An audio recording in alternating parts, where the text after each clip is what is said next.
What's up, everybody? You're very welcome along to this unfortunate update. It is unfortunate because I'm going to let you guys know about the situation regarding Diogo Jota.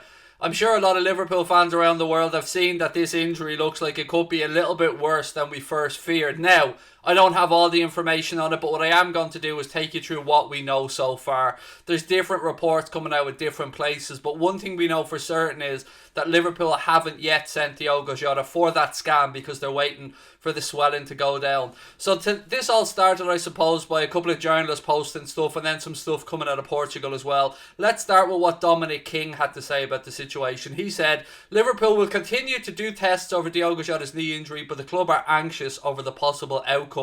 Again, there are some talks that this could be a PCL injury, which I believe is similar to an anterior cruciate ligament injury, but I believe is at the back of your leg. Again, it all came from an unnecessary risk, I suppose, playing Diogo Jota against Midtjylland, and I'll come back to that later on in this video, folks. Paul Joyce was also tweeting about it, and Paul Joyce had to say, Diogo Jota has a knee injury. He's set to miss the Fulham game. Liverpool are waiting for the problems sustained against Midtjylland to settle down before finding out how serious it is. This has sent Liverpool fans into a bit of a frenzy, folks, and I'm torn on this one, to be honest with you, because of course I want to back the manager, and of course I can't question the gaffer's thinking with regards to selections and stuff. Who am I to do that? But it does seem a rather silly thing. We spoke about the Midtjylland game as being a dead rubber. When I did my preview for the game, I talked about players that I wouldn't risk, players that I wouldn't bother putting onto the pitch because, as I said, it was a dead rubber. And we were all a little bit surprised when we seen how strong that starting lineup was.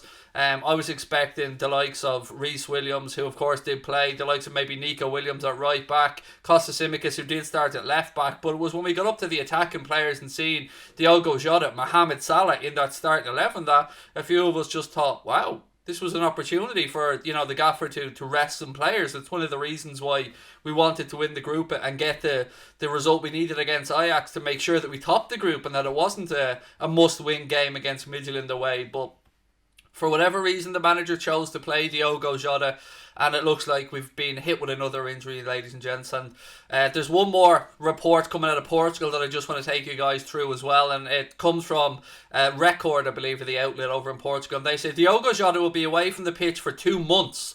The Record has learned Liverpool striker suffered a knee injury this weekend with Midtjylland in the Champions League. Now, that can't be confirmed yet because he hasn't had all the tests, but maybe him being Portuguese, of course, maybe someone in Portugal has been tipped off, and maybe this could be a little bit worse than we all hope. Again, ladies and gentlemen, it is one of these situations where I would urge everybody to wait till the club release the full information on it before we all start losing our minds over it, because it does seem, unfortunately, an entirely preventable injury that, let's be honest about, we didn't need, because you look through our injury list so far. We've got Thiago, he's been out since that Richarlison tackle. We're starting to get Alex Oxlade-Chamberlain back now, and looks like he'll be at least in the squad for the game against Fulham tomorrow, which is great news. It is fantastic to have Alex Oxlade-Chamberlain back, and it will give the gaffer another attacking option after having Diogo Jota ruled out now for, I don't know, let's wait and see how long. Obviously, we've got Naby Keita back as well, Jimmy Milner working his way back to fitness, Virgil van Dijk, Joe Gomez, long injury absentees. It looks like Alisson will be back tomorrow as well for the Fulham game, which is great news. But I don't know about you, ladies and gents, and again, I'd love to know your thoughts on this in the comment section, but for me, this seemed like an entirely preventable situation. And we know about the sports science and the medical department and how much influence they have over whether a player does or doesn't play, particularly the latter, particularly when they don't play. The sports science team, as an example, might say, look, if X, Y, or Z gets longer than 30 minutes, there is an X% chance that they could pick up a muscle strain, an injury, or whatever. But we just seem to be going through a period right now, folks, where anything that can go wrong for us does go wrong. But then again, this is why we bring in extra bodies. This is why Jurgen Klopp and the recruitment team went out there to get Diogo Jota, because not only does it give them a chance to rotate players as and when needed, it also covers us a little bit for this exact type of scenario. Now, again, I'd urge you all to wait and see how long this injury is. But if it is the PCL injury, 2 months, 2 months sounds about right from other PCL injuries that I've quickly Googled, because I'm not going to be, I'm not going to lie to you guys, I'm not a medical professional by any, and that shouldn't come as a surprise to anybody. But I knew about the ACLs and all that stuff, and like many of us many years ago would have only learned what when Rooney did that bone in his foot, the metatarsal. That's probably the first time we'd heard of that. And I don't know, maybe somebody watching this is a physiotherapist or can give us some insight onto it, but I just can't get past it. Why play him?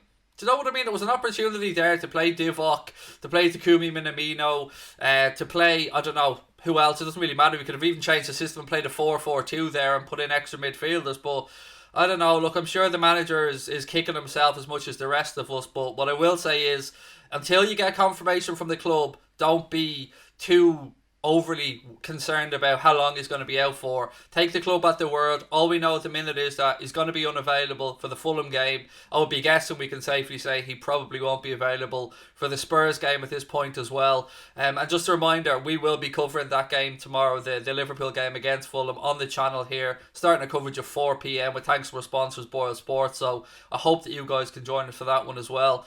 Look, I want to know your thoughts on this, folks, because it's easy for us to all throw our toys out with the pram and say, oh, blame the manager, it's the manager's fault, but there would have been a reason behind it, whatever the decision, whether it was respect towards the competition and towards Midtjylland, which I hope it wasn't, because I think we'd earned the right to not be disrespectful, but we played our way into a position where we could have played some fringe players, and again, we were somewhat limited to who we could play because of the Champions League list that we had. So we know the likes of Nat Phillips, as an example, wasn't going to be available to play, but again, it was a much stronger team that we all thought, and I'm scratching my head. It's been a really, really tough season for the Reds so far, and as I've always said, if we can go on to go back to back, which I'm still backing us to this season, it will be one hell of an achievement with COVID, with the injuries that we've had. And the injuries that we have had most of the times haven't been like little niggly injuries. They've been proper injuries that are keeping lads out for sustained periods of time.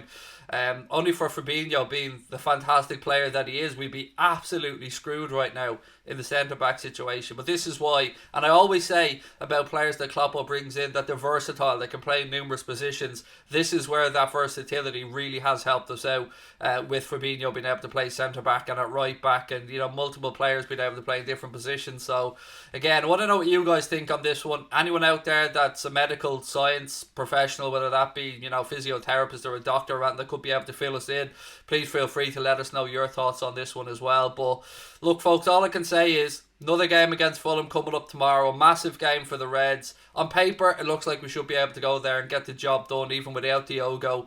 But then there's that massive game, Spurs, coming up at Anfield Wednesday night, 8 o'clock. Battle at the top of the table, and it would be lovely to be sole leaders of the Premier League again. So I'm hoping that we can get through tomorrow's game against Fulham with no more injuries, get the lads rested, and then come back for that game against Fulham coming up on Wednesday. Again, can't wait for it. It is a massive, massive game. But look, as I said, this was just to let you guys know where we currently stand with the Diogo Jota situation. Keep your heads up. Don't let it get you down. Try and be positive as always, folks. I hope you'll join me tomorrow, 4 p.m, for that watch-along. The Reds taking on Fulham at Craven Cottage. Until then, enjoy the rest of your Saturdays. I'm sorry this update had to be on the negative side, but I always try and give you guys a heads up as and when I can. So look, thank you guys as always. Enjoy your weekends, and up the Reds.